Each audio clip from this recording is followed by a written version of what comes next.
Pope Francis's new autobiography. It's called Life, My Story Through History. It was released this week, and in it, Francis recounts significant moments of his life in the context of historic events of the past 8 decades. At the same time, the Vatican office on the Synod announced the creation of 10 new so-called study groups to further explore subjects addressed in the last Synod. What might those be? Joining me with analysis is the Papal Posse, editor-in-chief of thecatholicthing.org, Robert Royal, and canon lawyer and priest of the Archdiocese of New York, Father Gerald Murray. Gents, thanks for being here. I want to start with the new book Pope Francis released this week, Life, My Story Through History. It's sort of tea with Francis, where his thoughts drift from this to that topic, and it was written with Vatican journalist Fabio Marchese Ragogna.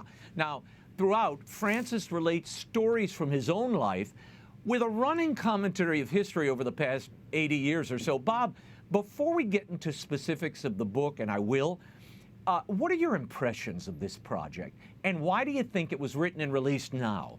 Well, look, I don't have any special insight into the people who decided to do this or the Pope's own psychology, but it's clearly an attempt, and you see that in that title, My Life Through History. It's clearly an attempt to try to link the entire length of his life to some very significant things that happened, like World War II, the Holocaust, the atom bombs dropped on Japan, et cetera, and to draw out of those some reasons why he's come to certain conclusions about various things that have happened in the world. So it's not really an autobiography.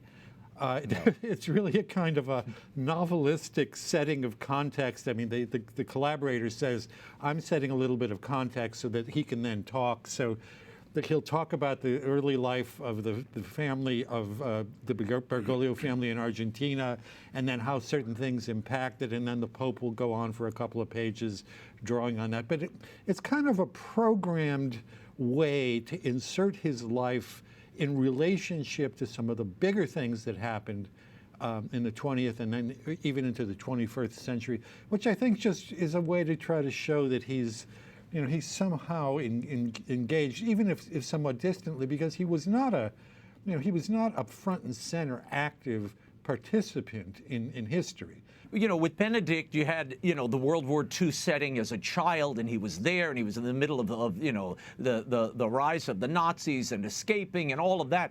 With John Paul II, you had the drama of Poland and in the hidden seminary, and then, of course, his whole role in Vatican II. Here, Father Jerry, a lot of the memories are, I recall watching 9/11 on the screen, or there was the taking over of, some military base on the screen. So he basically watched these events on TV like the rest of us. Yes, and that's really what we're getting in this book, his reaction to the things that went on in the 20th century. One of the more interesting parts of the book, though, Raymond, that I find is he reveals influences on him in his life. And he says something rather stunning. He talks about a professor that he worked with in a lab named Esther Ballesteros, and he said, she taught me how to think. Now, the interesting thing is she was a communist. She was a convinced communist. She was an atheist. She rejected Christianity. Yeah, she was a nice person, and she got along well with her student. But, in the book, if he says a communist taught me how to think, well, that would explain some of the economic analysis that he does in the book, which is rather naive. He has a statement about the 2008 financial crisis in the United States, and he says, friends of mine came back from New York to Argentina and told me that they saw chief executive officers on bread lines. And you say to yourself, this is exaggerated. That didn't happen. I was around in 2008. It was bad. There was a lot of money lost. But there was no mass immiseration of the population, and CEOs weren't out on the streets. So there's sort of a Marxist, communistic analysis of free market economy, and now it's more understandable if he learned this at the hands of a communist professor. Father, the Pope manages to weigh in on many current and controversial issues facing the Church and being discussed in the Synod on Synodality, which is upcoming later this year. of homosexuality and same-sex marriage and blessings. He writes the following in this book.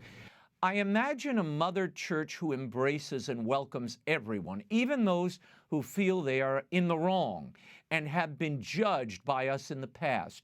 I think, for example, of homosexuals and transsexuals who seek the Lord but are rejected and persecuted. Many have spoken of Fiducia supplicans, the statement from the dicastery for the doctrine of the faith on the blessing of couples in irregular situations. I just want to say that God loves everyone, especially sinners. This does not mean the church is in favor of same-sex marriage. We do not have the power to change the sacraments created by the Lord. Marriage is one of the 7 sacraments and provides only for the union of a man and woman. Leave well enough alone. That was from page 218 and 219 of the book. Father Jerry, according to the Pope and many proponents of Fiducia, nothing has changed. Your reaction? Well, this is not good. The issue here is he's saying that same-sex couples should be blessed. He also says the state should give them civil protections equal to what married couples have. And my big question here is, Holy Father, the issue is not, are you approving of same-sex marriage, which of course you're not, because that's impossible, but are you approving of people in same-sex relationships committing sexual sins with each other? Because you wouldn't bless a couple who say that they're going to do that kind of thing and say, well, this is fine. This is a sign of acceptance in the church, the fact that you get a blessing. You can't bless sin. You can't bless those in a relationship in which they pledge to commit sin with each other. So we don't bless polygamous groups of people who show up at church and say, well, I'm Joe and here's my 5 wives, and we just want a blessing. We don't do that because we don't want to convey the message that we believe that it's right to have sex with multiple partners. We also don't believe it's right to have sex with someone of the same sex as you. Father, you recently wrote a piece in First Things where you called for the revocation and withdrawal of Fiducia by the Holy See, and that priests and bishops should ignore it until such time. That's a pretty strong ask, very quickly. Yes, well, it should be ignored, and that's exactly what the African bishop said. The Pope has crossed a line here in which he's saying, I'm not doing anything different. But on the other hand, he's saying, this is a new way to make people feel accepted in the church. I'm all for wanting people to feel accepted in the church when they accept the church's teaching. The teaching of the church is not an ornament that we put on a tree and smile at. It's the way we guide our lives. If you tell people who are committing homosexual sin, no problem, we're going to bless your couple, we're giving the wrong message. Bob, the opposition to the Vatican directive on blessings of same-sex couples and couples in irregular situations, it does continue to grow. African Cardinal Fridolin Ambongo, the president of the African Bishops' Conference, weighed in on Fiducia this week. He said the document wasn't necessary at this time, and that, quote, the African continent saw Fiducia supplicans as cultural colonization, as a kind of Western imperialism. Bob, your thoughts on this? What do you make of Cardinal Ambongo's assessment? Well, of course, I agree with exactly what he said there, and the irony about this is that the Pope himself has spoken about the gender ideology as a kind of a Western imperialism and a cultural colonization of the rest of the world, because obviously the poorer and the undeveloped nations, which he tends to favor in other contexts, are the very ones that realize that this is a threat. It's not simply a development of an understanding about blessings. This is a door, in my estimation, that has been opened for LGBT, etc., activists to get even more busy, because they are already busy in places like Africa and Hungary and Eastern Europe, where the LGBT ideology is not prevalent. This has opened a door that they can even actually point to the Vatican. So I think he's exactly right that these people feel that there's a culture that is being imposed on them, when the Holy Father himself has sought to to defend them. And he does this in other ways as well. When he talks about Europe, for example, he talks about there being the right to maintain your own identity in your individual countries. And we know this in the United States, too. We feel this, that our identity is under threat. So he goes to Hungary and he says, well, you know, we have to be welcoming of the stranger who comes to us. Well, that's true. We do have to try to help those people. And in Hungary, they've rejected the massive waves of Muslim immigration that have really overwhelmed the rest of Europe. But he says that to them. And then on the other hand, he says, well, but you have a right to affirm your own identity. And so there are these teachings that conflict with one another. They aren't just simply confusion, they are conflicting statements that he's made.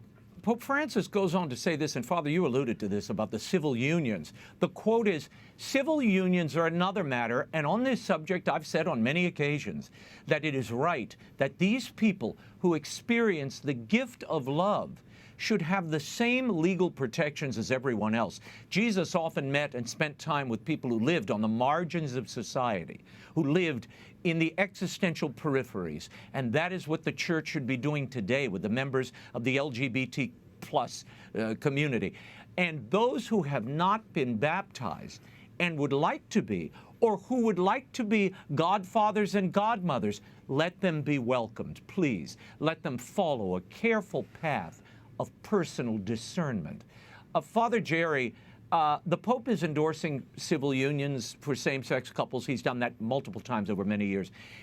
But here he uses the line, the gift of love should have the same legal protections as everyone else. How does that square with church teaching? Well, it doesn't square with church teaching, because the promise to commit sodomy with another person is not an expression of love. It's an expression of sin, and it's an expression of a rejection of God's law. God's law is the standard of love. The way we love people is to follow God's law. So to promise to commit sodomy with another person, you know, even before a civil authority, and then receive all kinds of legal recognitions accorded to marriage, is an assault on marriage, because it's treating marriage as unimportant.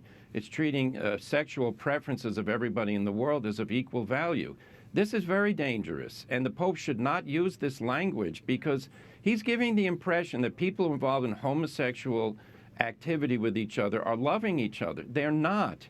And this is not an expression of anything that contradicts Catholic teaching to say that. You can love people, but if you decide you're going to commit sin with them, then you're causing them harm. You raised the point about polygamists and those in, you know, perhaps who've left the family and the wife and are living with somebody that was once called living in sin. It sounds like if you say you're called to love in this relationship, that somehow that's worthy of legal recognition and maybe some sort of special blessing by the Church. That's what's happening, and this is all about the legitimization of homosexual lifestyle, and that is wrong. It shouldn't. The homosexual lifestyle is not according to God's plan. The way you love people with homosexual temptation, it says, don't give in to what's wrong. We say that to polygamists. We say it to bigamists. What about pedophiles? People say, well, I love that young boy. I want to commit sin with him. Or wouldn't say that. They say, I want to express love with him. There's no gift of love in that relationship. This is ridiculous. We're really in a slippery slope to losing a proper understanding of God's love and our obedience to his law.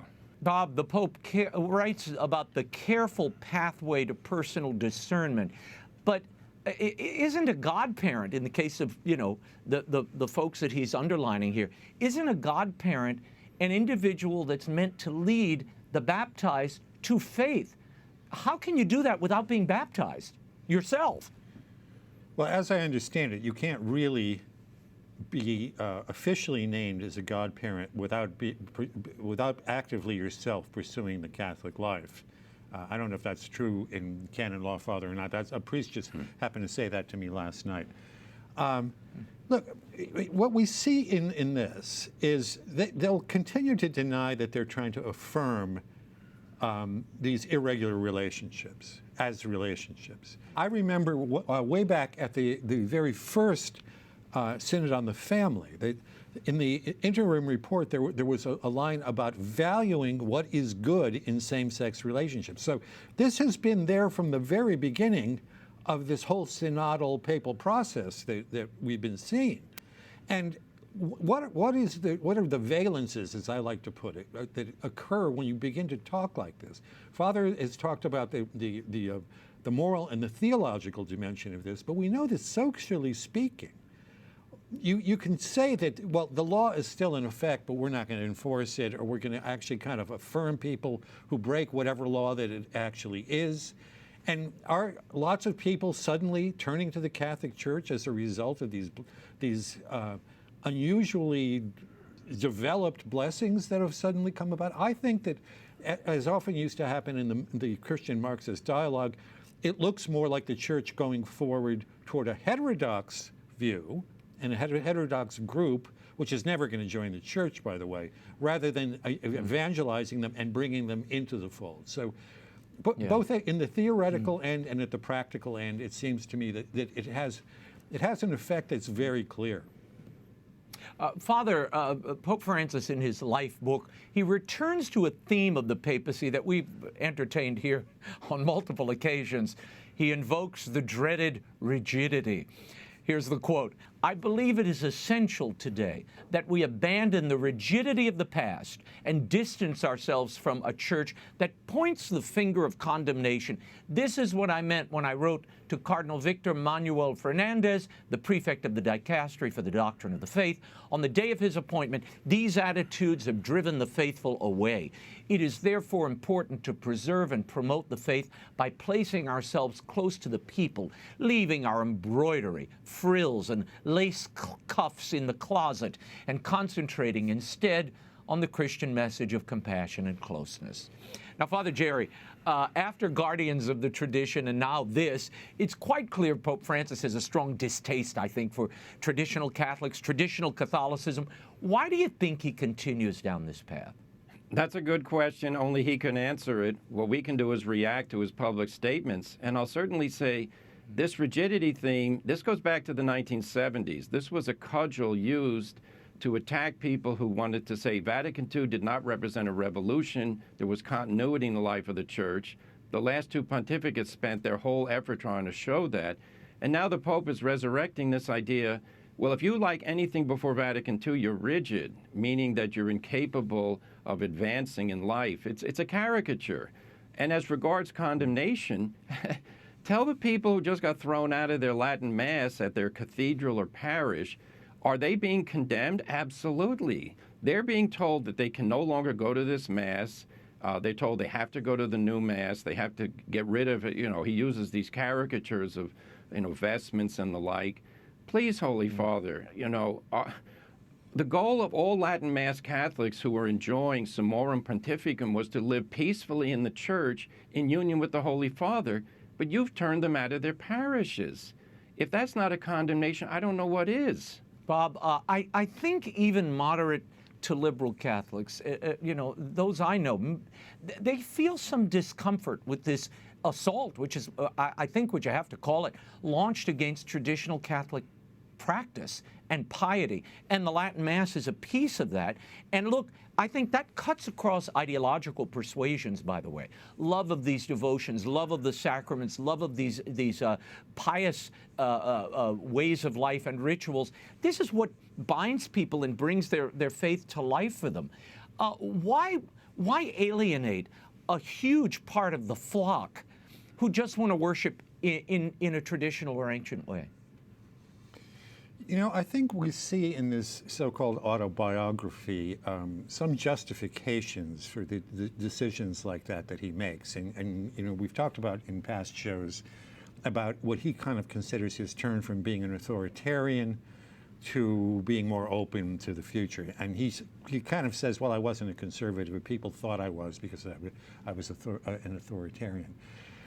The unfortunate element here, and I too detect in more moderate and even slightly liberal people, that they kind of want to live and let live. They like, when you put on the lace cuffs on we're going to have Easter in a few weeks, and they love it when we put the dog on, and it's a kind of a wonderful celebration. But who are the people who are the recipients of this long distance psychoanalysis that they're rigid? Well, it's conservatives, right? Or it's traditional people. there never is the same type of criticism. He mentions it, but he doesn't send out these directives that say, look, no more clown masses, no more freestyle masses where the priest is making up a lot of what he's saying, no more sort of insults to the Eucharist, the way it's sort of passed around like it's potato chips by people all over the place. There's a one-sidedness to this that I think reveals something that is more the Pope's own history and psychology coming out than it is a serious attempt to make sure that there's unity within the Church. Unity is not the product of, and the Pope himself has said this, it's not the product of imposing one way of doing things. It's a way of unifying many different elements who can all enrich what the Church is. He certainly thinks about that when it comes to people from various cultures coming to the developed world. I think that within the Catholic Church, which has a 2,000-year history and a very diverse cultural, philosophical, theological, and even liturgical history, that we can certainly tolerate the Mass of the ages. Yeah. I chuckled to myself when I saw the narrators for this biography, autobiography, and it's really not. It's kind of ruminations on a life with some reflections on historic events by Pope Francis. But one of the narrators is a Franciscan friar. The other is Stephen Colbert. And I thought, how many heads would explode if Jay Leno were reading the collected works of Benedict XVI? I mean, it's a very curious choice of narrator. But anyway, I'm going to move on here. Pope Francis also has some strong words for those he calls anti-vaxxers in the book. Here's the quote: "Deciding whether to get vaccinated is always an ethical choice. But I know that many people signed up to movements opposed to the administration of the medication. This distressed me because, in my view, being against the antidote is an almost suicidal act of denial. There were even a few anti-vaxxers among the bishops. Some came close to death." Father Jerry, the Pope once again appears to be taking a swipe at Cardinal Raymond Burke there. But reflect on that line that not taking the COVID vax was an almost suicidal act of denial, according to the Pope. Shouldn't people be free to choose, and particularly given what we've seen now from the emerging science as a result of those who've taken the vaccine? Yes, in fact, the Congregation of Doctrine of the Faith at the time that this all was happening issued a statement saying that vaccine application is not mandatory, and that's only because people have to make a choice in life what kind of medical treatment they want, and that includes judging whether the efficacy versus the risks is sufficient. Now, it's another question that people who don't get vaccines, whether you can restrict them in employment and other things. That's a totally separate question, and it has moral evaluations. But to say that, cardinals or bishops were anti-vaxxers, Cardinal Burke, we know, did get COVID and was quite ill, but he said himself, I'm not an anti-vaxxer. He didn't object to other people taking it. He decided not to do it. And the science, you mentioned the science. It was very interesting because a lot of young males in their teenage and 20 years, it was discovered that they were having very adverse heart reactions to the vaccine. This is something I read in the paper. I think it's absolutely true. So just that's one example why people would be hesitant. So that's a little too much of a sweeping condemnation of people making a choice based on what they think is good for them. Bob, back in 2021, it was reported that Pope Francis had an audience with the CEO of Pfizer at the time. And the National Catholic Register's Ed Penton once asked the Secretary of State, Cardinal Pietro Parolin, if conscientious objection would be allowed by the Vatican for this Pfizer vaccine. Are you surprised by the lack of retrospection, given the science that Father just discussed, the myocarditis, the suppression of immunity that emerged in that Israeli study? I mean, there are serious side effects of this COVID vaccine, and most of all, the effectiveness of it to ward off acquiring the virus or communicating it have now been shown to not be all that great. Yeah, I think that in this case, as in the case of his commitment to climate, there seems to be this kind of a radical assumption that we know the solutions of how to do this. And, the troubling effects of the virus have not been recognized either by the medical community or by people like the Pope up until this point. But look, I cut a little bit of slack to people when there are these circumstances that we don't know exactly what we're doing, and that's why we should have various opinions that are actually presented in public as well as debated after the fact among the science. And to put that out there, I think, is to kind of say that there was only one way to do this, and we know even on the basis of the science that there wasn't, that it did some good for some people, it did some harm to some people, and it really isn't the place of a pontiff to step in and say, he says this is to deny the cure. We don't know, and we're still figuring out how much of a cure it was and how much it wasn't. I wanted to spend a moment talking about the revelation here. Pope Francis reveals that he was engaged at one point, but I guess it's an interesting curiosity. I don't know if it leads to very much. He said he was engaged to a woman in the world of cinema. Makes you sound like he was engaged to, Sophia Loren or something. But I'd like to know who the woman is, But I guess we'll leave that to another day. Moving on, other big news of the week.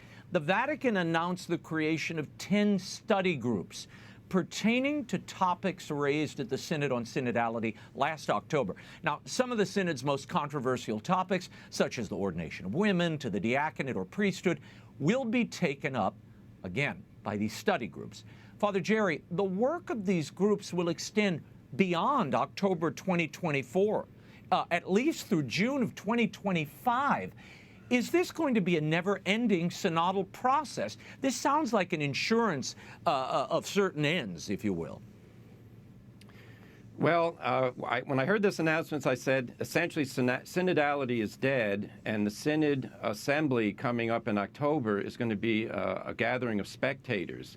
Because what's happened is the process leading up to the first assembly involved broad discussions all over the world of topics that were suggested, brought to the Synod Committee in Rome, and then they produced this very long schema that was discussed for a month in Rome, and all those topics were there. They produced, the Synod people produced a final report or an interim report that was voted on and approved. Now we're hearing all those topics, with one exception, are now going to be committed to 10 study groups, and those study groups will not have reports ready for the Synod to consider in October. So they are going to report on the progress that they're doing, but essentially anybody who's in the Synod Assembly there's only one topic they can discuss: how to be a synodal church in mission, which is so vague. I don't know what they can spend 4 weeks talking about. I mean, an analogy would be, if you run a baseball team, how do we play baseball and make it interesting? Well, you play baseball and make it interesting. That's all. The idea that that all the important topics, women, deacons, things about homosexuality, the environment, the priesthood, married clergy, all of those now are not going to be discussed by the Synod Committee for any final vote in October. So I think what you said in the question is true. The Synod people are now withdrawing from general consideration the things that they want to push. And now these picked committees. It would have been nice, for instance, they said, well, the Synod's going to vote on who the committee members are. No, this is going to be an inside selection group. So if I were a member of the upcoming Synodal Assembly, I would bring some reading material along, because there's not going to be a lot to talk about. And I'd like to ask the question, how is it synodal to withdraw from the consideration of the Synod the things that the Synod prepared? It makes no sense. Yeah, no, and I mean, some of these topics, the appointments of bishops, Bob, engaging the Eastern Church, these are pretty major topics. They're just delegating to this unnamed study group that I'm sure they already have names attached to. But speaking of permanence, the General Secretariat of the Synod announced it will create a permanent forum on synodality in the church. Does this mean we are going to see an ever-creeping revolution of established doctrine? Well, I don't think something like this is going to last forever. I think it'll go up into the air for a while and then very quickly come back to earth within the next few years. The thing that I was curious about in these 10 things that are being assigned to these committees, kind of kicked down the can kicked down the road, is some of them are so obvious that you say to yourself, what were we doing for the previous 5.5 years? Because it's basically been 5.5 years that this church has announced that it's going to study synodal things. The first 3 of the 10 that were announced by the Vatican News is to examine the relationship with the Eastern Church, as you just mentioned. Well, after Fiducia Supplicans, we know that that's going to be a very difficult conversation, and also all the ecumenical stuff has now become more complicated.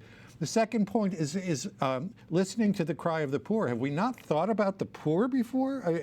It beggars belief to think that this has to be assigned to some special committee in the Roman Catholic Church after 2,000 years of its existence. There is some stuff about the digital environment, which I suppose is okay. And then there's at the end, after this gobbledygook about bishops and making the church synodal at every level, the reception of the fruits of the ecumenical journey and ecclesial practices. I just don't know what to make of this. I mean, you set these things up forever? Half of them have been discussed since the beginning of the church, and you're going to set these things up in perpetuity as if they've never been talked about before. Well, yeah, well, this is like a perpetual Vatican III. That's what this is, an ongoing, ever-evolving, synodal Vatican III. I mean, that's really what this is. That no longer just includes the teaching, authorities of the church, the bishops, but now includes everybody, anybody, and even non-Catholics. I mean, well, we'll keep our eyes on it. I'm sure we won't be, lacking for things to cover. In what might be called the sleeper missive of the week, gents, Jesuit Father Tom Rees is calling Pope Francis to carefully reform the rules of Conclave.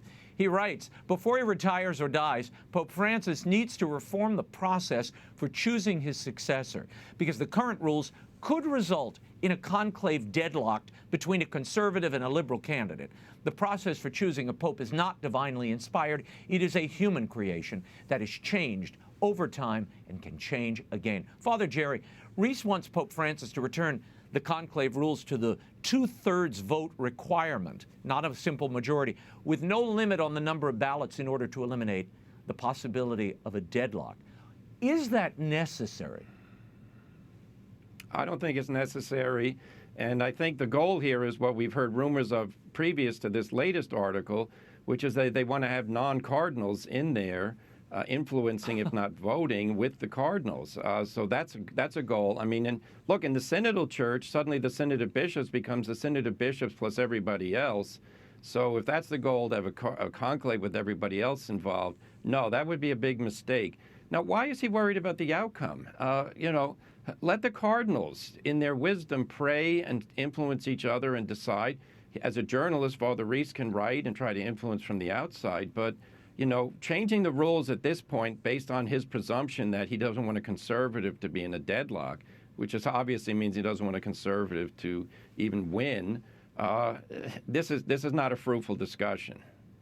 Yeah, Bob, very quickly, why do you think this is so important to him? I mean, in full candor, just for everybody watching, John Paul II changed the rules of conclave pretty extensively. This is an option for Pope Francis, but what do you think is the motivation here for Tom Rees? Why is he so concerned? Well, I think he would like to see the basic lines of the Francis papacy continue. And if there is a reaction, and there's a strong reaction right at the beginning, that might be the thing that gets short-circuited. I don't think he's so much worried about a deadlock, because we've had deadlocks before and there are ways to solve deadlocks. But I think he's much more worried about a kind of an enthusiastic reaction against some of the things that have disturbed a lot of people in the church. Also this week, the Marco Rupnik scandal continues. The disgraced Jesuit artist charged with sexual abuse has reemerged again, this time on the official Vatican News website. It featured artwork by Rupnik on the Solemnity of St. Joseph, of all things. Father, they just can't seem to quit Marco Rupnik. Why? That's a wonderful question, and it's pathetic and disgusting that his artwork is still being displayed in Vatican sites, given the fact that he, number one, was convicted of having violated the rules on confession. He was thrown out of the Jesuits. He's now under investigation for these horrible crimes, which have been, yes, I mean, he's done horrible things And yet, here he is, his artwork is still being displayed. I can't imagine that if he were a Nazi, that his artwork would be displayed once that was revealed. So this shows a certain lack of rigor in executing the church's law, and then being careful to not offend the sensibilities of those that this man has hurt. It's unbelievable. So tone deaf. I wish we had more time to talk about this because it's just enraging, even seeing that childlike mosaic scroll that he creates. Bob, it was just announced today that after a public pressure campaign, the Pope has finally laicized a Belgian bishop. He is a notorious retired bishop who abused not one but two of his nephews while a priest, and then once he ascended to the bishopric. The defrocking comes after the bishops of Belgium petitioned the Pope for years to do this. How much of this action is related to the Pope's trip to Belgium in a few months, Bob? Well, a lot of people have been saying that that's what it is, but we've seen this Pope, and actually, truth be told, other popes resist that kind of pressure for a while. I think that if, as many of us suspect, the amount of time that Francis has in the papacy is diminishing. There's no question that it is, just because we all eventually leave this earth. He's going to have to lay down a marker because he's mishandled, and I think badly mishandled, a number of cases of abuses. We've talked about them here. The Zanchettas and the Rossis and McCarrick, of course, and many others as well. So at least he's made a move here on somebody who's been obviously quite terrible. One could wish that some of the cases like Rupnik would be resolved in ways that we wouldn't have to even think about them coming back again and again. A priest that I talked with the other day said when he saw that image, that Rupnik image for St. Joseph's feast day, he said to himself, whoever put that there is either very dumb or is being radically demonic in putting this in your face. And being a good priest, he said, I hope he's dumb. Yeah, Father Jerry, it's not just Rupnik floating around out there. You were talking about Zanchetta before we began the broadcast today. Yeah, Zanchetta. This is a perfect example in the book that we were talking about earlier. The Pope says that we have to, we have to crack down on people committing sex abuse, and they have to be held responsible. Well, Zanchetta, this is the bishop friend of his from Argentina. It was the first man he raised to the episcopate when he was elected Pope. He was convicted in civil court, criminal court, of sexual abuse of minors and was given a prison sentence. Yet the canonical process that the Vatican announced when that happened has never been resolved. He's still a bishop. He's actually on a parole in the sense he's carrying out his sentence outside of a prison, so he's not in prison anymore. And he should have been thrown out of the episcopate years ago. This has gone on for years, that so-called canonical process is going on. In fact, I just say as a canon lawyer, one of the most difficult and horrible things to try to figure out is why is it that all of these cases involving bishops are never publicly accounted for? In other words, accusations are made, processes are announced, they're conducted, then you get no report on it. And sometimes bishops who are accused and brought into the process, well, they're allowed to retire. This is not right. We have to live up to modern judicial standards. Yeah. Yeah. St. Patrick's Day was this past Sunday, and as usual, the White House hosted a celebration with the Prime Minister of Ireland and what I'll lightly call Catholic leaders, which included Jesuit fathers James Martin and Thomas Rees, the aforementioned man who wants the Conclave rules to be adjusted. Bob, your reaction to these pictures, given the positions of this administration? Yeah, talk about scandals. I mean, this kind of rivals the Rupnik images. When I saw this, I said to myself, this is what happens after 50, 60 years of the inability of our bishops here in the United States to say you cannot present yourself as representing Catholicism and do all these things that they've been doing. Very clearly, both Father Martin and Father Rees have been pushing heterodox things for years. It's no surprise that they probably have channels into Joe Biden, who himself has been supporting these sorts of things. And we've never we came pretty close in the early 2000s to getting a strong statement out of Rome. And of course, the person who was most responsible for blocking it was Cardinal McCarrick, and one didn't want to see any criticism of pro-abortion, pro-homosexual politicians. So, you know, these chickens come home to roost, and they were all there in those photographs.